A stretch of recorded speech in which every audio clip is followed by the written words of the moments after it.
चलो तो next chapter है हमारा रेस्पिरेशन।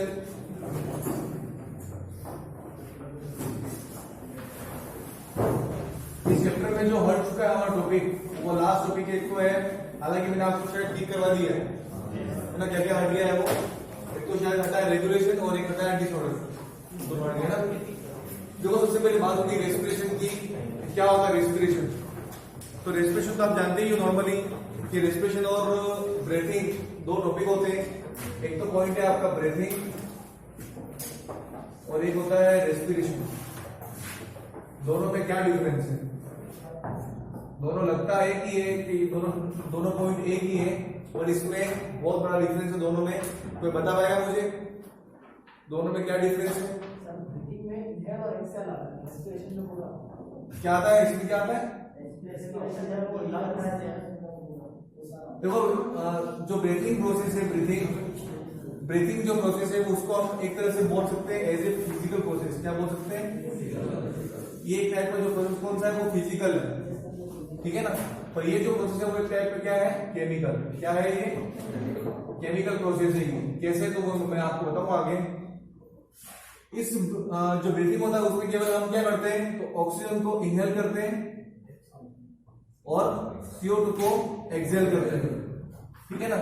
लेकिन इसमें क्या होता है रेस्पिरेशन में, इसके साथ O2 और CO2 के इनहेल और एक्सहेल के साथ साथ इसमें जो हमने फूड खाया है, फूड का इसमें होता है ऑक्सीडेशन। क्या होता है? ऑक्सीजन की प्रेजेंस में ऑक्सीडेशन कब होगा? तो O2 की प्रेजेंस में। कब होगा? O2 की प्रेजेंस में होगा। क्या होगा? O2 की प्रेजेंस में होगा, ठीक है ना। फिर क्या होगा देखो, अगर यदि ब्रीथिंग का प्रोसेस तो इसमें कोई एटीपी का फॉर्मेशन नहीं होता है। एटीपी का फॉर्मेशन किसी भी प्रकार का कोई एनर्जी का यहाँ पे फॉर्मेशन नहीं होता है। जबकि रेस्पिरेशन की बात करो तो हमने जो फूड खाया उसका क्या होता है? ऑक्सीडेशन होता है ना, ऑक्सीडेशन। तो जब भी ऑक्सीडेशन का प्रोसेस हुआ तो इसमें क्या बनता है? एटीपी का फॉर्मेशन होता है।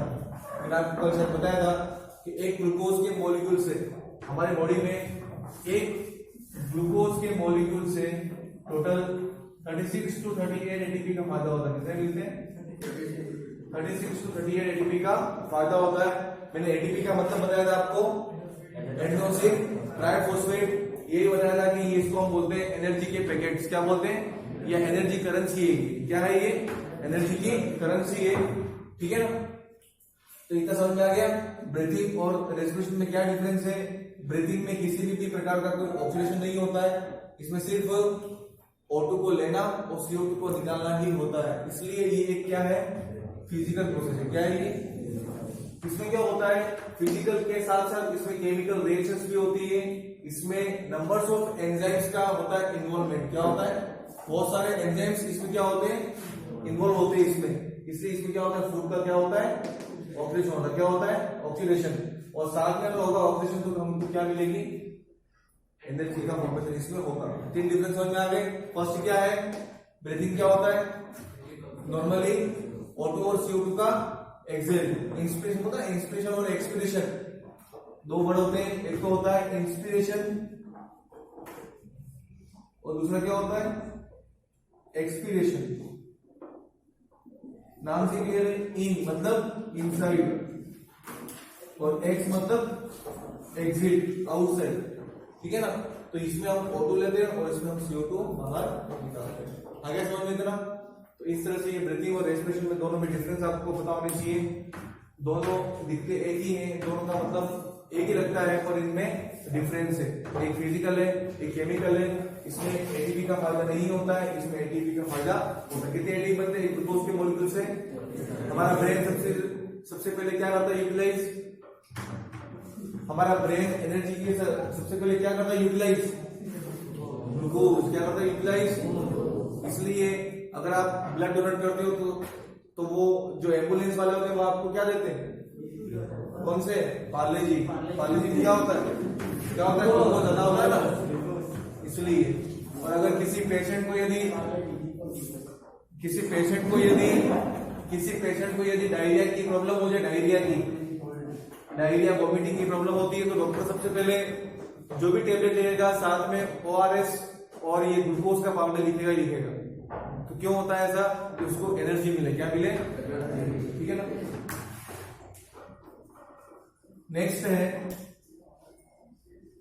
नेक्स्ट आपको बता दूं मैं कि ब्रीथिंग का जो प्रोसेस होता है, ब्रीथिंग का जो होता है प्रोसेस, अगर हमको क्या है कि हम सबसे ज्यादा एडवांस है, क्या है, सबसे ज्यादा एडवांस है हम, सबसे ज्यादा एडवांस कौन है, तो हम ही मेमेलियंस में आते हैं। किसमें आते हैं हम, मेमेलियंस में। तो हमें क्या होता है, हमें ऐसा कौन सा ऑर्गन है जो ब्रीथिंग या रेस्पिरेशन करवाता है, कौन सा ऑर्गन है, लंग्स, ठीक है ना।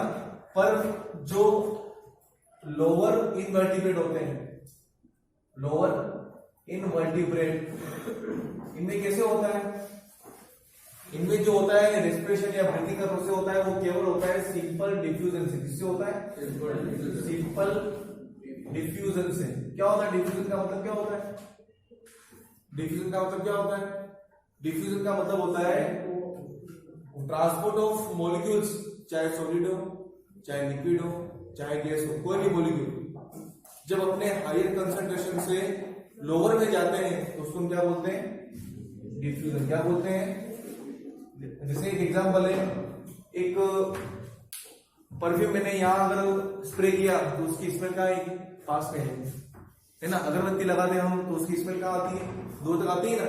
इसका एग्जांपल है डिफ्यूजन का एग्जांपल। एक फ्लास्क है, उसमें मैंने फ्रेश वाटर डाला, उसमें मैंने एक ड्रॉप डाल दी इंक की, जो इंक भरते हैं ना इसमें, तो क्या होगा, इंक फैल जाएगी ना इंक। किसका एग्जांपल है, ऑस्मोसिस का नहीं है, ऑस्मोसिस अलग चीज होती है, बाद में बताऊंगा। घर पे रात को जो आती है, ये क्या बोलते हैं उसको, द्राक्ष, उसको बोलता है राइजिन, राइजिन बोलते हैं इंग्लिश में, राइजिन डाक्स होता है, डाके द्राक्ष। उसको रात को रखो पानी में, सुबह क्या हो जाएंगी, फूल जाएंगी। इसका एग्जांपल है ऑस्मोसिस का। इसका एग्जांपल है प्लांट्स रूट के माध्यम से क्या लेते हैं, वाटर और मिनरल्स लेते हैं ना, मिनरल्स। इसका एग्जांपल है ऑस्मोसिस का, बाद में पढ़ेंगे वो। तो लोअर जो इनवर्टिब्रेट्स होते हैं, जो बहुत ज्यादा लो लेवल के होते हैं, इनवर्टिब्रेट्स का मतलब क्या होता है, जिनमें वर्टिब्रल कॉलम नहीं होती है। मैं ये खड़ा हूं ना पीछे, मैं ऐसे खड़ा हूं ना, अगर ऐसा हो, अगर होगा तो क्या होगा, वर्टिब्रल मतलब मल्टीपल कॉलम उसमें नहीं होगी, ठीक है ना। इनवर्टिब्रेट क्या होता है, जिनमें मल्टीपल कॉलम नहीं होती है, उनमें सिंपल प्रोसेस होता है, और वो क्या होता है, सिंपल डिफ्यूजन से ब्रीथिंग का या रेस्पिरेशन का प्रोसेस होता है। उसकी ज्यादा अगर हम आगे बढ़ते हैं तो फिश की बात करो, फिश में किससे होता है, फिश में क्या होता है, गिल्स। क्या होते हैं, गिल्स होते हैं, ठीक है ना।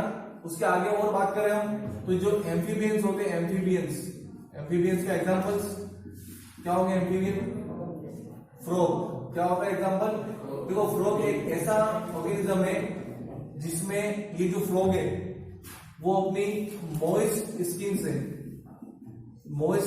से भी कर सकता है रेस्पिरेशन, और इसके पास क्या होते हैं, छोटे छोटे लंग्स भी होते हैं। क्या होते हैं, लंग्स भी होता है। एम्फीबियन का मतलब क्या होता है, ऐसे ऑर्गेनिजम्स जो दोनों ओर रहते हैं, पानी में और बाहर। जब भी पानी में रहेगा ये फ्रॉग तो किससे करेगा, मॉइस्ट स्किन से। किसी ने छुआ है क्या, फ्रॉग को छुआ है किसने छुआ है, दूर से देखना तो आपको वो चिकना चिकना ही नजर आएगा, दूर से देखोगे तो भी थोड़ा सा स्किन उसकी क्या होती है, स्मूथ होती है। क्यों, इसकी जो स्किन होती है या उसकी पूरी बॉडी होती है ना, वो होती है मॉइस्ट या चिकनी होती है। चिकनी इसलिए होती है क्योंकि उसके चारों ओर किसका क्या निकलता है, परमानेंट म्यूकस निकलता है। म्यूकस निकलता है इसलिए मेढक पानी में रहता है फिर भी सड़ता नहीं है। सड़ता है क्या मेढक, मरता भी नहीं है, मरना की बात तो दूर है, सड़ता भी नहीं है। सड़ता इसलिए नहीं है क्योंकि बीच में कौन सी लेयर होती है, म्यूकस लेयर यहाँ पूरी उसकी बॉडी पे प्रेजेंट होती है, तो पानी इसको टच भी नहीं करता, पानी इसको टच भी नहीं करता। हम जैसे ही निकलते पानी से तो पूरा पानी पानी हो जाता है शरीर में, नहीं होता है।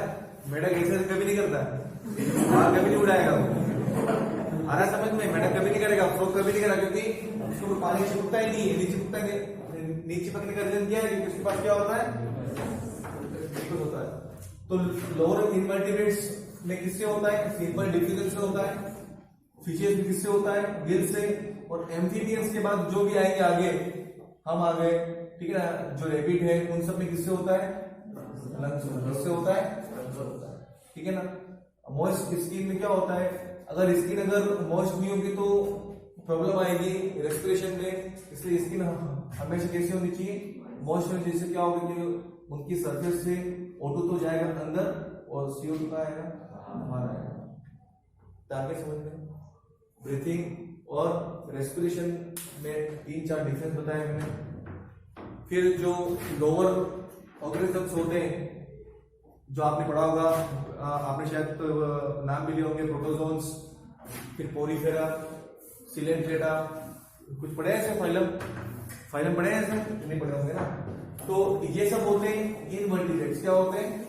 जिनमें वर्टिब्रल कॉलम नहीं होती है, जो हमेशा सोए रहते हैं, बहुत ज्यादा एडवांस नहीं होते। हम सबसे ज्यादा एडवांस है एम्फीबियंस में, ठीक है ना। एविस में कौन आता है? बर्ड्स आती है।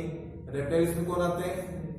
जो रेंगते हैं, सांप आ गया, मगरमच्छ आ गया, है ना, क्रोकोडाइल। हालांकि क्रोकोडाइल है रेप्टाइल्स में, तो उसमें सारे जो कैरेक्टर है वो हमारे जैसे हैं, ठीक है ना। जैसे ब्लू व्हेल एक ऐसा ऑर्गेनिज्म है, फिश है, जो गिल्स से नहीं करता है रेस्पिरेशन, उसके पास भी क्या होते हैं? लंग्स होते हैं। क्या होते हैं? लंग्स होते हैं, ठीक है ना। तो कुछ एडवांस ऐसे होते हैं, पर हम नॉर्मली पढ़ रहे हैं। इतना आगे समझ में नॉर्मली तो था आपका इंट्रोडक्शन। अब स्टार्ट करते हैं ह्यूमंस में। हमारे कोर्स में ह्यूमंस का ही दे रखा है, पर ये थोड़ा सा इंट्रो था। नेक्स्ट है ह्यूमंस में रेस्पिरेशन। कौन सी गैस लेते हैं? कौन सी गैस लेते हैं? O2 की फुल फॉर्म क्या है? कौन सी गैस निकालते हैं? फुल फॉर्म क्या है CO2 की? इन दोनों में से कौन सी गैस टॉक्सिक है? हाँ, CO2। इसलिए हम लोग क्या करते हैं? CO2 को बाहर निकालते हैं। अगर आपने CO2 का लेवल बढ़ जाए तो क्या होगा? CO2 का लेवल अगर आप में बढ़ जाए तो क्या होगा? कोई ऐसे डिजीज का नाम बताओगे जिसमें सांस लेने में प्रॉब्लम आती है? एक तो चल ही रही है, उसमें तो है, पर एक तो चल ही रही है ना, कोरोना। इसके अलावा एक आपने नाम सुना होगा, न्यूमोनिया। नाम सुना न्यूमोनिया का? न्यूमोनिया होता है बैक्टीरिया से। किससे होता है? बैक्टीरिया का नाम बता दूं मैं आपको, डिप्लोकोकस न्यूमोनिया। किससे होता है? डिप्लोकोकस, ठीक है ना। ये इसका बैक्टीरिया का नाम है। ये जब भी हमारे लंग्स को इन्फेक्ट करता है, तो ये क्या करता है कि हमें होती एल्वियोलाई। क्या होती है? इसको बोलते हैं एयर सेक्स बोलते हैं, ठीक है ना, या इसको बोलते हैं एल्वियोलाई। नाम सुना है इसका? छोटी छोटी होती है, बलून टाइप होती है अंदर की, और हमारे अंदर इसमें बढ़ती है एयर। क्या बढ़ती है? इसकी जो सरफेस है, ये सरफेस, इसकी सरफेस क्या होता है? O2 और CO2 का होता है एक्सचेंज। मैंने अगर आपसे क्वेश्चन पूछा कि O2 और CO2 को का एक्सचेंज कहां से होता है, आप क्या बोलते हैं? नाक से होता है बोलते हैं। कहां से बोलते हैं? ना। एक्चुअली क्या होता है कि O2 और CO2 का जो एक्सचेंज होता है, अगर आपसे कोई पूछे कि हमारी बॉडी में एक्चुअली O2 और CO2 का एक्सचेंज कहां से होता है, तो एल्वियोलाई की सरफेस से होता है। कहां से होता है? बताऊंगा मैं आपको। अगर किसी भी बैक्टीरिया या किसी भी ऑर्गेनिजम्स के द्वारा यदि ये सरफेस हो जाए डैमेज, क्या हो जाए, तो क्या होगी? हमें कोरोना का भी एक जो सिम्टम्स है ना, सांस लेने प्रॉब्लम, वो भी क्या कर रहा है? इसको डैमेज कर रहा है। क्या कर रहा है? ठीक है। न्यूमोनिया भी क्या कर रहा है? इसको डैमेज करता है, ठीक है ना। तो बहुत सारी ऐसी प्रॉब्लम्स आ जाती है जिससे हमें क्या होता है? नॉस्ट्रिल्स की प्रॉब्लम हो जाती है, तो हमें रेस्पिरेटरी प्रॉब्लम एक तरह से बढ़ जाती है। अब देखो, एक नॉर्मली जो डायग्राम है हमारा रेस्पिरेशन का, वो देखो यहाँ पे, आप लोग भी जानते हो इस डायग्राम को अच्छे से जानते हो आप लोग।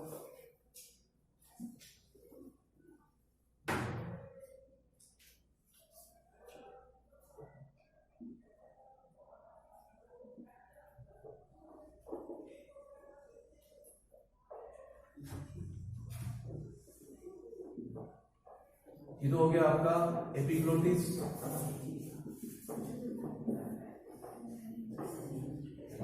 ये हो गया आपका साउंड बॉक्स, या उसको बोलते हैं लेरिंग्स,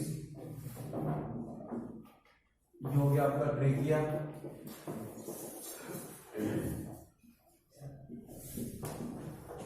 ठीक है। फिर उसके बाद क्या होती है कि ये दो ब्रांचेस में बढ़ जाता है।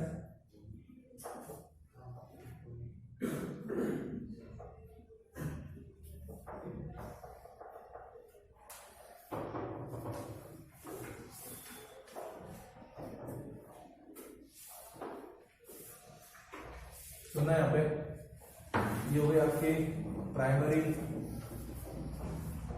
ब्रोंकियोल, ये हो गए आपके सेकेंडरी ब्रोंकियोल, ये हो गए आपके टर्शियरी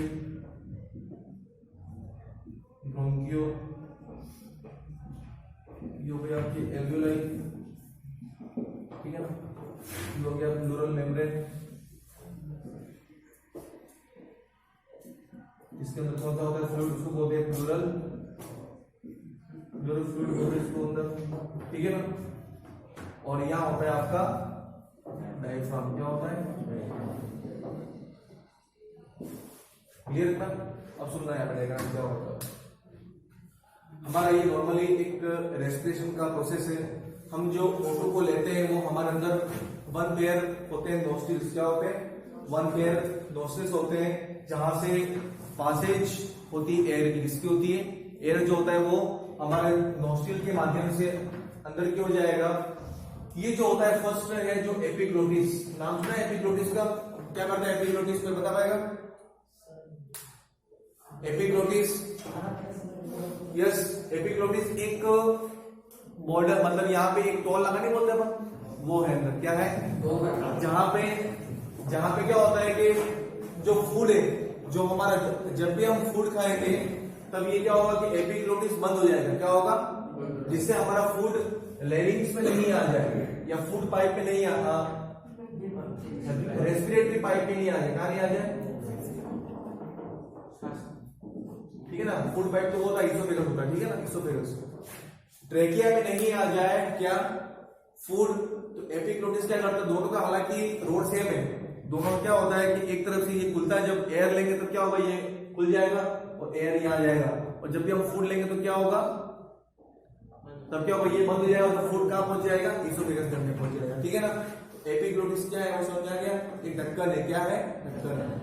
उसके बाद क्या होता है, साउंड बॉक्स, या उसको बोलते हैं लैरिंग्स, क्या बोलते हैं, एक नॉर्मली एक एपिग्लोटिस के बाद एक स्ट्रक्चर होता है, उसको बोलते हैं लैरिंग्स, जहां से क्या जनरेट होता है, साउंड, क्या जनरेट होता है, साउंड, इसको क्या बोलते हैं, साउंड बॉक्स, क्या बोलते हैं। अगर मैं अभी बोल रहा हूं तो उसका जो भी वाइब्रेशन हो रहा है साउंड का, वो सब यहीं से हो रहा है, लैरिंग्स से, कहां से हो रहा है। उसके बाद क्या होता है, ट्रेकिया, ट्रेकिया देखो इसमें ये जो रेंज होता है वो होता है कार्टिलेजिनस, कैसा होता है, एक तो होती है आपने सुना होगा बोन्स होती है और एक होती है कार्टिलेज, दोनों में डिफरेंस क्या है, कार्टिलेज होती है वो सॉफ्ट होती है, जबकि बोन्स क्या होती है, हार्ड होती है। ये हमारी बोन्स है, यहां से लाकर यहां तक ये दो होती है ना, ये रेडियोला, ये बोन्स है, कभी टूटती नहीं, और टूट गई तो क्या होगा, हाथ टूट जाएगा, ठीक है ना। पर ये जो कार्टिलेज, ये हमारा ये क्या है, कार्टिलेज है, ये जो लिप्स है, ये गाल है, वो क्या है, कार्टिलेज, मतलब जो सॉफ्ट होता है वो किससे बना होता है, कार्टिलेज से, और जो बहुत हार्ड होता है वो किससे बना होता है, बोन से होता है, ठीक है ना। वो हम बाद में बात करेंगे। कैल्शियम का यदि हमारे बॉडी में लेवल कम हो जाता है तो बोन्स क्या हो जाती है, कमजोर हो जाती है, वीक हो जाती है, ठीक है ना। तो बताइए आपको। अब देखो यहाँ पे जैसे ही हमने एयर ली तो एयर यहाँ पे आएगी अंदर, ठीक है ना, किसके थ्रू आएगी, ट्रेकिया, ट्रेकिया में ये आपको दिखा रहा है इस तरह से, दिख रहा है अंदर बहुत सारे बनाए मैंने इस तरह से, ये है शी शेप्ड, क्या है, कार्टिलेज रिंग, क्या है ये, कार्टिलेज रिंग है। इसका फंक्शन क्या है, इसका फंक्शन क्या है, यस, इसका फंक्शन ये है कि बाय चांस कभी आपने O2 नहीं ली तो ये क्या हो जाती है, ये पिक्चर जाती है, ये श्रिंक हो जाती है, कौन, ट्रेकिया। अगर ये श्रिंक हो जाती तो हम मौके पर ही हमारी डेथ हो जाती, लेकिन ये श्रिंक नहीं होती है। श्रिंक नहीं होने का रीजन क्या है, सी शेप्ड कार्टिलेज रिंग होती है जो कंटिन्यूअसली इस ट्रेकिया को दूर रखती है, अगर चाहे एयर हो या एयर नहीं हो। एयर होगी आराम से पास हो जाएगी, एयर नहीं होगी तो वो पिचक जाती, अगर ये नहीं होता तो श्रिंक हो जाती, अगर ये सी शेप्ड कार्टिलेज रिंग नहीं होती तो। आगे समझ में इतना, तो इनका फंक्शन क्या है? ट्रेकिया को श्रिंक होने से बचाती है, कब? O2 की एब्सेंस में, कब? ठीक है ना। अब क्या होगा, देखो यहां से एयर आएगी, ये जो हमारा ट्रेकिया होता है वो हमें कितने होते हैं? लंग्स 2 होते हैं। यहाँ पे तो आपने देखा कि रिब्स होती है, क्या यहाँ पे होती है? रिब्स, मछलियां बोलते हैं इसको हिंदी में रिब्स, ठीक है ना। इसके बाद ये होता है डायफ्राम, कितने होते हैं? लंग्स 2 होते हैं। देखो यहाँ बीच में क्या होता है? हार्ट, क्या होता है यहाँ बीच में? हार्ट, ठीक है ना। लंग्स बोलो या फिर अगर आपके सामने कभी वर्ड आ जाए प्लूरल, क्या आ जाए? प्लूरल, तो उसको यहाँ हम लोग क्या बोलते हैं? क्या बोलते हैं? लंग्स से वो जुड़ा हुआ है। लंग्स की बाहर की जो ये मेम्ब्रेन है, दिख रही है मेम्ब्रेन, इस मेम्ब्रेन का नाम क्या है? प्लूरल मेम्ब्रेन, क्या बोलते हैं? और लंग्स में जो फ्लूइड भरा होता है उस फ्लूइड को क्या बोलते हैं? प्लूरल फ्लूइड, क्या बोलते हैं? इतना क्या समझ में। अब देखो यहाँ पे जैसे ये ब्रांचियोमेट्री है, ये ऐसे दोनों में होता है ना, पूरा भरा हुआ होता है। एल्वियोलाई की संख्या हमें लाखों होती है, क्या होती है? इसलिए जब मैं सांस ले रहा हूं तब ये जो एल्वियोलाई है अंदर वो बलून जैसे होते हैं, वो क्या होते हैं? फूल जाते हैं। इनकी जो मेम्ब्रेन होती है, इनकी जो होती है मेम्ब्रेन, वो होती है सॉफ्ट, कैसी होती है? ऑक्सीजन के जाने से ये कैसी हो जाती है? फूल जाती है। कैसी हो जाती है? इसलिए हमारा जो ये चेस्ट है वो क्या होता है? बाहर आता है, आया नहीं आ रहा बाहर, और वापस क्या हो जाएगा? जब हम CO2 को बाहर निकालेंगे तो क्या होगा? वापस ये नॉर्मल पोजीशन पे आ जाएगा। इसका जो मैकेनिज्म है हम उसकी बात नहीं करेंगे, पहले यहाँ देखो उसका स्ट्रक्चर। जैसे यहाँ पे ये ट्रेकिया जो अलग हो रहा है, अगर मान लो कि ये ट्रेकिया आ रहा है और ये अलग हो रहा है, तो इसको तो बोलते हैं हम ब्रोंकियोल, क्या बोलते हैं? ब्रोंकियोल। यदि ब्रोंकियोल में किसी भी प्रकार का कोई इंफेक्शन हो जाता है, बहुत सारे बैक्टीरिया है आजकल तो, ठीक है ना, कोई भी बैक्टीरिया हमारे ट्रेकिया या ब्रोंकियोल पे क्या कर सकता है? इन्फेक्शन कर सकता है। अगर किसी भी वर्ड के पीछे, जिसे मैंने लिख दिया ब्रोंकियोटाइटिस, किसी भी वर्ड के पीछे यदि टीस आ जाए, TIS, तो आप समझ जाना कि उस ऑर्गन का क्या हो जाएगा? डैमेज हो गया। क्या हो गया? ये हो गया इन्फेक्शन। क्या हो गया? इन्फेक्शन। पीछे यदि टीस आ जाए तो, जैसे एक वर्ड है इंटेस्टाइन टीस, मतलब इंटेस्टाइन में क्या हो जाएगा? इन्फेक्शन हो जाएगा। क्या हो जाएगा? ठीक है ना। एक वर्ड आ गया जैसे यूरेथ्राइटिस, तो क्या हो जाएगा? हमारा यूरेथ्रा, इसमें क्या हो गया? इन्फेक्शन हो गया, ठीक है ना। तो वैसे एक वर्ड क्या होता है? ब्रोंकियोटाइटिस का मतलब होता है कि हमारी ब्रोंकियोल्स में किसी भी प्रकार का कोई भी इन्फेक्शन हो जाए, जिससे हमको क्या प्रॉब्लम आएगी? एक्सेल और इनहेल में प्रॉब्लम आएगी, ठीक है ना। इंस्पायर और एक्सपायर में प्रॉब्लम आएगी। जब भी ये, इसको तो बोलते हैं ब्रोंकियोल, जब भी ये अलग होगा इस तरह से, देखो ये जो अलग हुआ फर्स्ट, उसको बोल दिया हमने प्राइमरी, क्या बोल दिया? ठीक है ना, ये प्राइमरी जा रहा है, प्राइमरी से अगर कोई अलग हुआ तो उसको बोल दिया हमने सेकेंडरी, मतलब ब्रांच निकल रही, ठीक है ना। सेकेंडरी से यदि कोई अलग हुआ इस तरह से, तो ये हो गया टर्शियरी। और टर्शियरी के बाद क्या होती है? बहुत सारी क्या होती है? एल्वियोलाई। क्या होती है? एल्वियोलाई होती है इस तरह से। सेक लाइक स्ट्रक्चर होते हैं, इनको हम एयर सेक्स भी बोलते हैं, जहां पे क्या बढ़ता है? एयर बढ़ती है, और जब भी एयर आएगी यहाँ पे तो ये क्या होगा? फूल जाएगा, वापस अपनी जगह पे। मतलब ये ना पीछे एकदम ये श्रिंक नहीं होगा ना, एकदम श्रिंक नहीं होगा। इसकी जो नॉर्मल जो होता है, नॉर्मल आने का स्थान उस पे होगा ये, जब भी हम एक्सप्रेशन करेंगे तब। हम मैकेनिज्म की बात कर रहे हैं आगे। इतना आ गया समझ में? कौन कौन सी होती है ब्रोंकियोल? एक तो होती है प्राइमरी, फिर कौन सी होती है? फिर कौन सी होती है? और टर्शियरी के बाद क्या होता है? एल्वियोलाई। क्या होती है? एल्वियोलाई की संख्या हमें बहुत सारी होती है। ऐसा का ऐसा डायग्राम इसमें भी आपको बना देना है, दोनों सेम होते हैं। इनकी जो होती है मेम्ब्रेन, इनको बोलते हैं प्लूरल मेम्ब्रेन, और इसमें कौन सा होता है? फ्लूइड। फ्लूइड होता है, जब भी हम सांस लेते हैं तो हमारा चेस्ट क्या होता है, फूलता है। इस प्रोसेस को हम क्या बोलते हैं, इंस्पिरेशन। क्या बोलते हैं, जब भी हम सांस लेते हैं या ऑक्सीजन को इनहेल करते हैं, इस प्रोसेस को हम क्या बोलते हैं, इंस्पिरेशन। क्या बोलते हैं, इंस्पिरेशन। वर्ड किससे बना है, इन प्लस रेस्पिरेशन मतलब inspiration, in plus स्पिरेशन, inside air. क्या होगा इसका मतलब, जब भी एयर हमारे अंदर जाएगी तो हमारे जो रिब्स होती है, ये दो, कितना आ गया समझ में, कितना आ गया समझ में, बिठाओ उसको। ये डायग्राम समझ में आ गया, बहुत डायग्राम बहुत इजी है। देखो फिर से बता देता हूं। फर्स्ट क्या होता है, एपिग्लोटिस। क्या करता है एपिग्लोटिस, एपिग्लोटिस क्या करता है, तो ये कंट्रोल करता है जब भी फूड हम खाएंगे तो फूड हमारे ट्रेकिया में नहीं आ जाए या लेरिंग्स में नहीं आ जाए, उसको करता है कंट्रोल। कौन, एपिग्लोटिस। सेकंड कौन है, साउंड बॉक्स। साउंड बॉक्स जहां से साउंड का क्या होता है, साउंड का क्या होता है, जनरेशन। क्या होता है, उसको हम लेरिंग्स भी बोलते हैं। ये भी कौन से टिश्यू से बना होता है, कार्टिलेज से बना होता है ये भी। तीसरा क्या है, ट्रेकिया, या उसको रेस्पिरेटरी पाइप भी बोलते हैं। इनमें कौन से शेप के होते हैं, कार्टिलेज, सी शेप के होते हैं कार्टिलेज। और इनका फंक्शन क्या होता है, तो ये रेस्पिरेटरी पाइप को शेक होने से बचाते हैं। कब, जब ऑक्सीजन की एब्सेंस में, प्रेजेंट तो कोई दिक्कत नहीं है, पर अगर ऑक्सीजन अगर एब्सेंट होगी तो क्या होगा, इसकी प्रॉब्लम बढ़ जाएगी। तो ये क्या करेगा, ट्रेकिया उसको, उससे हमको बचाएगा, किससे, शेक होने से। फिर क्या होगा, ये ट्रेकिया हमें एक पैर होते हैं लंग्स। लंग्स का मेन फंक्शन होता है, क्या होता है, रेस्पिरेशन में हेल्प करते हैं। ये दोनों होते हैं, वो उसको बोलते हैं रेस्पिरेटरी ऑर्गन। क्या बोलते हैं, इनकी संख्या 2 होती है हमें। ये आगे जाके ब्रांचेस में बढ़ जाता है, प्राइमरी, सेकेंडरी, टर्शियरी, और लास्ट में होती है एल्वेलाई। यहां से एयर जाती है इसमें जाती है, और ये क्या हो जाती है, आपके फूल जाते हैं। क्या होते हैं, स्वेल हो जाती है। और जैसे ही बाहर निकलेगी तो क्या हो जाएगी, वापस अपनी नॉर्मल पोजीशन पे आ जाएगी। ठीक है, तो ये हो गया आपका नॉर्मल इसका स्ट्रक्चर। कोई डाउट है इसमें,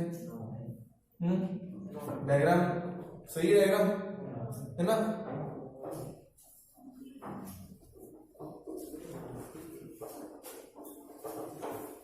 देखो नेक्स्ट है, नेक्स्ट इंस्पिरेशन और एक्सप्रेशन की जो हम बात कर रहे हैं, इंस्पिरेशन और एक्सप्रेशन की जो हम बात कर रहे हैं, तो उसमें समझ लो। देखो एक में तो ये लंग्स मान लो कि ये एक लंग्स है, ये कोई मान लो ये, ठीक है। यहाँ होती है रिब्स। क्या होती है, रिब्स होती है, ठीक है। ये क्या होता है, डायफ्राम, ठीक है। और ये मान लो थोरेसिक कैविटी। क्या है ये, थोरेसिक कैविटी, ठीक है। अब जब भी हम इंस्पिरेशन करेंगे, क्या करेंगे, जब भी हम क्या करेंगे, इंस्पिरेशन का प्रोसेस होगा जब भी हम सांस लेंगे या एयर हमारे अंदर जाएगी या ऑक्सीजन को जब हम अंदर लेंगे, तो आपको पता है कि थोरेसिक कैविटी है लंग्स की। जब भी इसमें एयर जाएगी, क्या आएगी, जब भी इसमें एयर आएगी तो इसका वॉल्यूम क्या होगा, बढ़ेगा। क्या होगा, मीन्स थोरेसिक कैविटी का वॉल्यूम क्या होगा, बढ़ेगा। ठीक है, ये जो होती है रिब्स, वो क्या होंगी, मतलब पीछे की ओर जाएंगी। ये भी होंगी रेज, मतलब पीछे की ओर जाएंगे क्योंकि ये बढ़ेगा। और डायफ्राम क्या होगा, ये होगा कॉन्ट्रैक्ट। क्या होगा, कॉन्ट्रैक्ट होगा।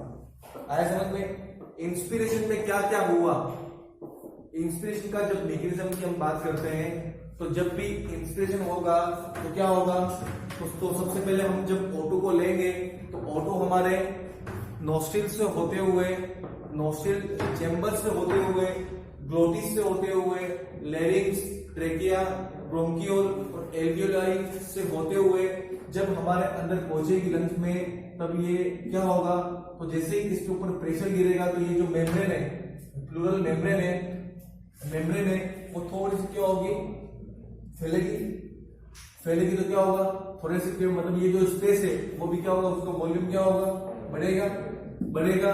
ये रिब्स कहाँ जाएंगी, पीछे की ओर बढ़ेगी, ठीक है ना। और डायफ्राम क्या होगा, कॉन्ट्रैक्ट होगा। आगे 3 चीजें आपको याद रखनी है इंस्पिरेशन में। एक तो थोरेसिक कैविटी का वॉल्यूम बढ़ेगा, रिब्स रेज होंगी और डायफ्राम कॉन्ट्रैक्ट होगा कब, और इन सब की मदद कौन करता है, एक विशेष टाइप की मसल्स होती है, उन मसल्स का नाम है इंट्रा कोस्टल मसल्स। कौन सी होती है, इंट्रा कोस्टल मसल्स। ये मसल्स क्या करती है, सबको हेल्प करती है फैलाने में, क्या करती है, फैलाने में मदद करती है। कौन सी मसल्स है, इंट्रा कोस्टल मसल्स, जो रिब्स को पीछे की ओर रेस करती है, डायफ्राम को ऊपर की ओर कॉन्ट्रैक्ट करवाती है और थोरेक्स कैविटी वॉल्यूम को बढ़ाती है। कब, इंस्पिरेशन में, ठीक है। अब एक्सप्रेशन में क्या होगा, एक्सपिरेशन में इसका उल्टा हो जाएगा। क्या हो जाएगा, एक्सप्रेशन मान लो यहाँ पे एक्सप्रेशन होगा, तो एक्सप्रेशन में क्या होगा, थोरेक्स कैविटी जो है उसका वॉल्यूम वापस क्या हो जाएगा, वापस क्या हो जाएगा, जैसा था वैसे, कम मतलब पीछे नहीं जाएगा या श्रिंक नहीं हो जाएगा, जैसा पहले था ना नॉर्मल वैसा हो जाएगा। तो वॉल्यूम वैसा हो जाएगा, रिब्स जो बड़ी थी वो वापस कहाँ आ जाएंगी, पीछे आ जाएंगी, और जो डायफ्राम हमारा कॉन्ट्रैक्ट हुआ था वो वापस क्या हो जाएगा, रिलैक्स हो जाएगा। क्या हो जाएगा, रिलैक्स हो जाएगा।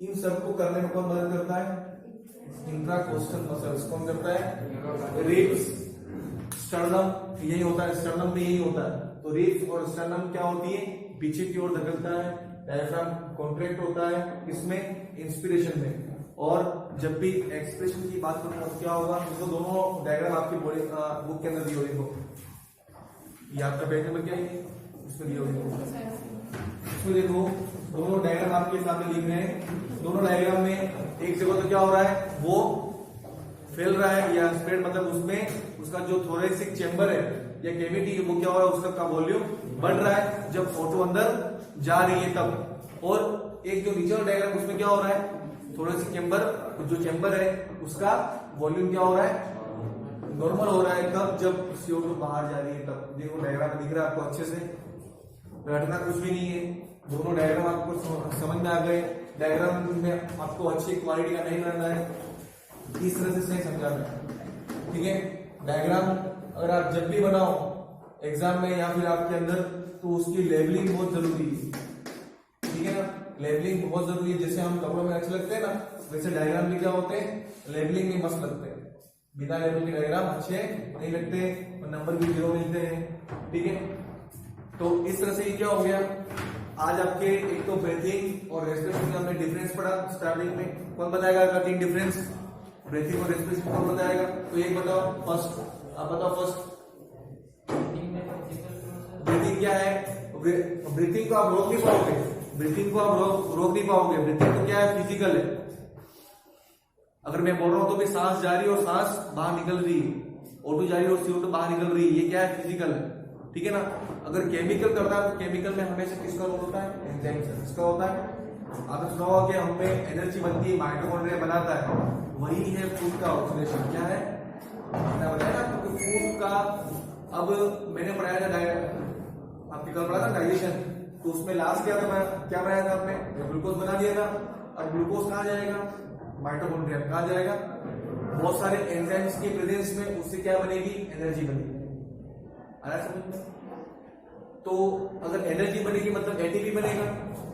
एटीपी वाला कौन सा प्रोसेस था,